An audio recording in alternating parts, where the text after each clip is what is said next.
অনেকদিন থেকেই আমার একটা পাহাড় কেনার শখ। কিন্তু পাহাড় কে বিক্রি করে তা জানি না। যদি তার দেখা পেতাম, দামের জন্য আটকাতো না। আমার নিজস্ব একটা নদী আছে, সেটা দিয়ে দিতাম পাহাড়টার বদলে। কে না জানে পাহাড়ের চেয়ে নদীর দামই বেশি। পাহাড় স্থানও নদী বহমান। তবু আমি নদীর বদলে পাহাড়টাই কিনতাম, কারণ আমি ঠকতে চাই। নদীটাও অবশ্য কিনেছিলাম একটা দ্বীপের বদলে। ছেলেবেলায় আমার বেশ ছোট্টখাট্ট ছিমছাম একটা দ্বীপ ছিল, সেখানে অসংখ্য প্রজাপতি। শৈশবে দ্বীপটি ছিল আমার বড় প্রিয়। আমার যৌবনে দ্বীপটি আমার কাছে মাপে ছোট লাগলো। প্রবাহমান ছিপছিপে তন্বী নদীটি বেশ পছন্দ হলো আমার। বন্ধুরা বলল, ওইটুকু একটা দ্বীপের বিনিময়ে এত বড় একটা নদী পেয়েছিস, খুব জিতেছিস তো মায়েরি। তখন জয়ের আনন্দে আমি বিহ্বল হতাম। তখন সত্যিই আমি ভালোবাসতাম নদীটিকে।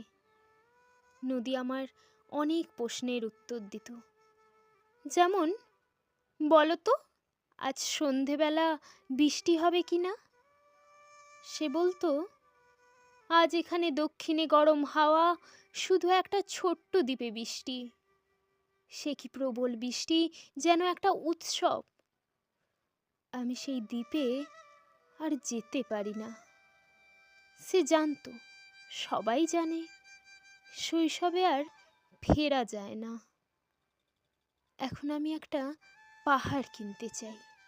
সেই পাহাড়ের পায়ের কাছে থাকবে গহন অরণ্য। আমি সেই অরণ্য পার হয়ে যাব, তারপর শুধু রুক্ষ কঠিন পাহাড়, একেবারে পাহাড়ের চূড়ায়, মাথার খুব কাছে আকাশ, নিচে বিপুলা পৃথিবী, চরাচরে তীব্র নির্জনতা। আমার কণ্ঠস্বর সেখানে কেউ শুনতে পাবে না। আমি ঈশ্বর মানি না, তিনি আমার কাছে ঝুঁকে দাঁড়াবেন না। আমি শুধু 10 দিককে উদ্দেশ্য করে বলবো, প্রত্যেক মানুষই অহংকারী। এখানে আমি একা, এখানে আমার কোনো অহংকার নেই। এখানে জয়ী হবার বদলে ক্ষমা চাইতে ভালো লাগে। হে 10 দিক, আমি কোনো দোষ করিনি, আমাকে ক্ষমা করো।